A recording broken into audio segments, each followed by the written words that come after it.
안녕하세요. 정치를 쉽게 풉니다. 정치의 10단!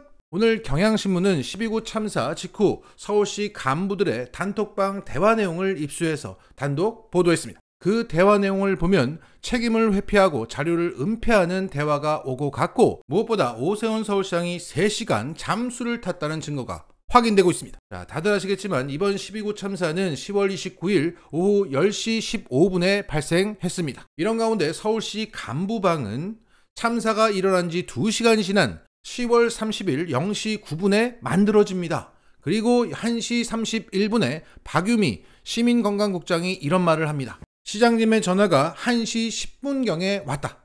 환자 병원 이송관리 현황 및 빠른 치료 등을 당부했다. 자, 당시 해외에 있었던 오세훈이 전화를 이 간부에게 해왔다는 겁니다. 그러니까 이 간부는 오세훈에게 통화를 그 전에 시도했고 문자 등으로 상황 보고를 했는데 오세훈 쪽에서 답이 없다가 참사가 발생한 지 3시간 만에 오세훈이 확인하고 뒤늦게 첫 지시를 내렸다는 겁니다. 자, 오세훈이 있었던 그 네덜란드는 우리보다 8시간이 늦습니다. 그러니까 오세훈이 현지 시각 오후 2시 15분경 발생한 참사에 대해서 다양한 방법의 보고를 받았는데 오후 5시경이 돼서야 첫 지시를 했다는 겁니다. 쉽게 말해 잘 때가 아니었고 한참 활동을 할 때 오세훈은 3시간 동안 부재했던 겁니다. 그 오세훈과 함께 간 서울시 공무원들이 분명 있을 것이고 관련 정보를 함께 받았을 텐데 오세훈은 3시간 동안 도대체 어디서 뭘 했던 겁니까? 그리고 서울시는 10월 30일 오전에 12구 참사 관련 보도자료를 냅니다. 거기에는 이렇게 되어 있습니다. 서울시는 시청 지하 3층에 재난안전대책본부를 사고 발생 직후 가동하여 김의승 행정 1부 시장이 상황을 총괄 지휘 중에 있다.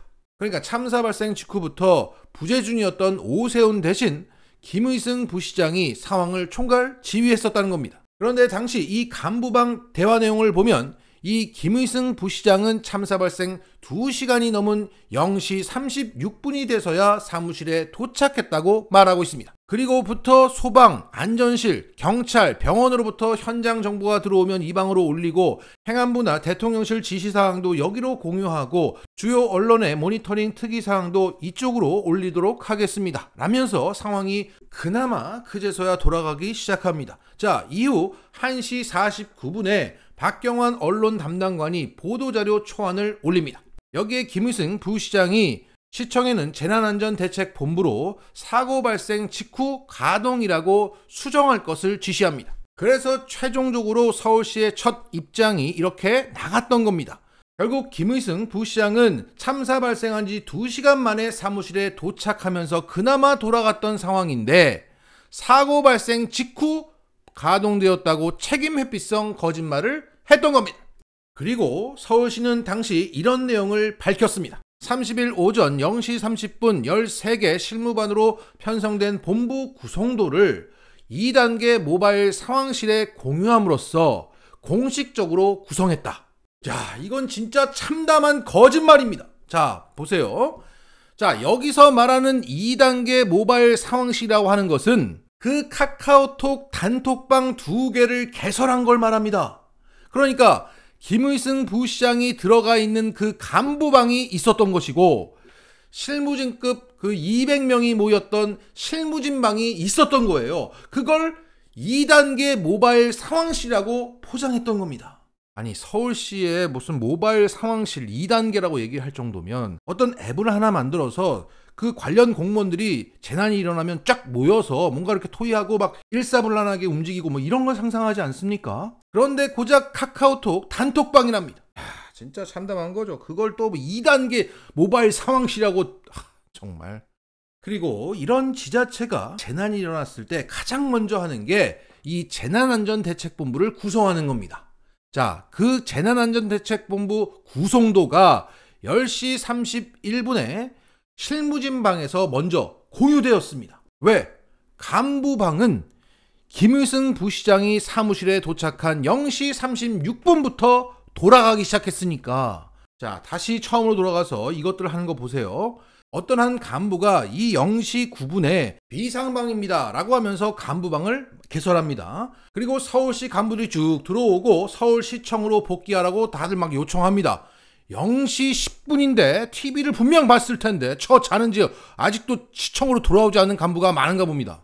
그리고 이 와중에 기획 담당관이라는 사람이 김의승 부시장을 시청으로 모시기 위한 차량과 기사가 준비되었다고 말합니다. 높으신 분이니까 모셔와야지. 알아서 올 순 없지.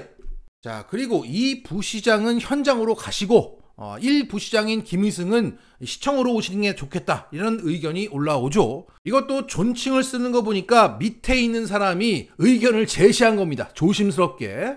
그리고 김의승이 사무실에 도착한 다음 그 재난안전대책본부 구성도가 올라왔던 겁니다. 이런 상황이었는데 서울시는 30일 오전 0시 30분 13개 반 실무반으로 구성된 본부 구성도를 2단계 모바일 상황실에 공유함으로써 공식적으로 구성했다고 말했던 겁니다. 자, 여기서도 김의승이 이거를 컨펌했다 이런 얘기가 없어요. 누구도 책임지지 않으려는 겁니다. 그냥 그 단톡방에 올린 것 자체가 구성이 된 겁니다. 자, 현재 국회에서는 국정조사가 이루어지고 있습니다. 그런데 거기서 국회의원들이 최근 5년간 서울시의 이태원 헬로윈 안전대책 현황 같은 자료가 있느냐, 이런 것을 요구를 합니다. 여기에 서울시는 그런 공식 문서나 계획은 없었다고 말합니다. 그런데 이 간부방에서는 김의승 부시장이 혹시 헬로윈 관련 안전관리 등 시장 명의로 나간 공문이 있을까요? 라고 물었어요. 그러자 헬로윈 대비해서 코로나 재유행 방역수칙 잘 지키자, 이런 공문이 있다고 답을 합니다. 그리고 헬로윈 관련 문건 사진 등이 3차례 올라왔다고 합니다. 그러니까 자기들끼리 공유했던 뭔가 자료가 분명히 있었는데 국정조사장에 나와서는 없다고 한 겁니다. 그 내용이 부실하거나 밝히기 뭐한 내용인 것 같습니다. 이렇게 서울시는 자료를 은폐하면서 또 거짓말을 했던 거예요. 자, 더욱이 김의승 부시장은 다음날 용산으로부터 뭔 지시를 받았는지 그 간부방에 대고 이런 말을 합니다. 피해자라는 용어를 쓰지 않도록 해주세요. 사상자. 자, 이렇게 오세훈의 3시간이라는 늑장 대처, 잠수, 책임 회피, 자료 은폐 했던 거짓말이 이 카카오톡 대화방을 통해서 드러났습니다. 너희들은 다 깜빵이야. 깜빵이야! 딱!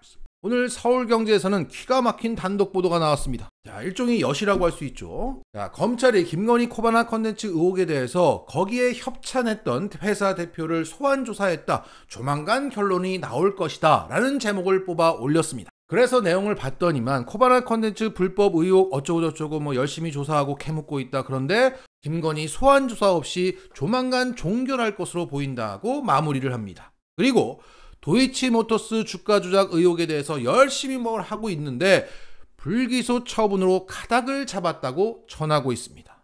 결국 김건희 혐의를 다 털어주기 전에 검찰이 자락을 까는 기사를 내보냈던 겁니다. 자, 지금은 괜찮은 것 같지? 너희들은 깜빵이야. 맞았습니다.